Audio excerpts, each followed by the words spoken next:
থেকে আসে আপনাদেরকে বলেছি আপনারা হচ্ছে সজাগ জিনিস রাখবেন, কারোর সাথে কোনো বিষয়ে ফিজিক্যাল যাবেন না। আর এটা হচ্ছে যে সবাই ড্রেস করে আসবেন আপনাদের এসেছে, আর দাদাদেরকে অবশ্যই কিনে আসবেন, কি বলে অফিস আইডি কার্ড করে আসবেন।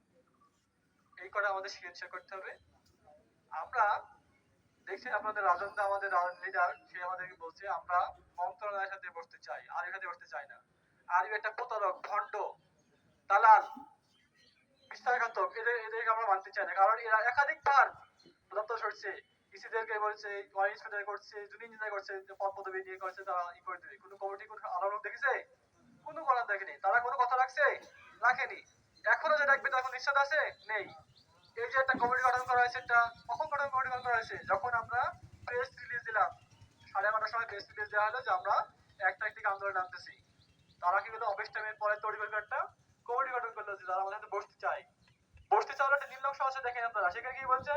প্রবেশ থেকে একজন করে কর্মকর্তা যাবে। অথচ আমাদের যে 10 তারিখে সচিব স্যারের একটা বডি হয়েছিল, সেই বডি স্পষ্ট বলা ছিল যে 15টি কর্মদিবস পরে আমরা বসবো এবং সেখানে প্রত্যেকটা লেভেলে কর্মকর্তা থাকবে। কিন্তু এখানে কি একজনকে রাখলে জবাব দিতে পারবে? কাকে থেকে কাকে নেবেন? লেভেল ওয়ান দিবেন, না পিসিএম দিবেন, নাকি এজিএম দিবেন, না ডিজিএম দিবেন, না সুপারভাইজার, কাকে দিবেন? নিশ্চিত আছে? নিশ্চিত নেই। তার মানে কি? এটা একটা বিভ্রান্তিকর দপ্তর দেশ, মানে আমাদেরকে বিশৃঙ্খলা করার জন্য একটা দপ্তর করেছে। এখানে কোনো স্পষ্টকরণ করা হয়নি যে কয়জন যাবে, কোন পর্যায়ে বলা হয়নি। কর্মকর্তা অবধি কর্মচারী একজন, তো একজনকে যে বাকি জন কি মতামত দিবে? আমরা কি আমাদের আন্দোলনে এসেছি?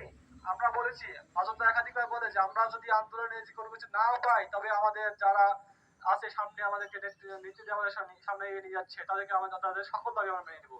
যেমন মিটার এবং হচ্ছে লাইনম্যানদের নিয়মিত করা করতে হবে, এবং অন্যান্য যে সুযোগ আছে কর্মকর্তা আমাদের কোনো নেই, সেই পদে আসতে হবে। আমরা এটা স্পষ্ট বলে দিচ্ছি, কিন্তু আমরা সেই পথে যাচ্ছি না। বারবার বলতেছি আসলে আমরা বসি, আলোচনা করি। কতবার বসবো? কত যে আমার দাবিদার সম্পর্কিত দাবিগুলো কি জানানোর জন্য 5টি কমিটির সময় দিয়েছিলেন। আমরা সেই কমিটির মধ্যে প্রায় 37,552 জনের স্বাক্ষর নিয়ে আমরা দাবি দিচ্ছি। জানাচ্ছি না? আপনারা পাচ্ছেন কিনা? পেয়েছেন। তারপরে আপনারা তালবানা করতেছেন। দীর্ঘ 2 মাস পরে একটা চিঠি করলেন। কেন করলেন? আন্দোলনের সাপোর্ট করলেন।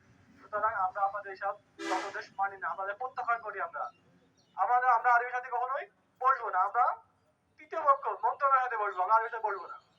সুতরাং আপনারা বিভ্রান্ত হবেন না। কেন্দ্রীয় কমিটি যে সিদ্ধান্ত আসবে, সিদ্ধান্তের উপর বিশ্বাস রাখবেন। আমরা নিশ্চয়ই ভালো কিছু পাবো আশা করি। আমরা এখনো সঠিক পথেই আছি। আমরা আমাদের আন্দোলনের সঠিক পথে আছি এবং সুষ্ঠু পথেই আছি। আমরা এখন বিশৃঙ্খল হয়নি। সুতরাং আপনারা সবাই সদয় দৃষ্টি রাখবেন এবং আমাদের সামনে আন্দোলনকে আরো সফল করে দিতে পারবেন। এই বলে আমরা আমার শেষ করছি। ধন্যবাদ সকলকে। আজকের মতো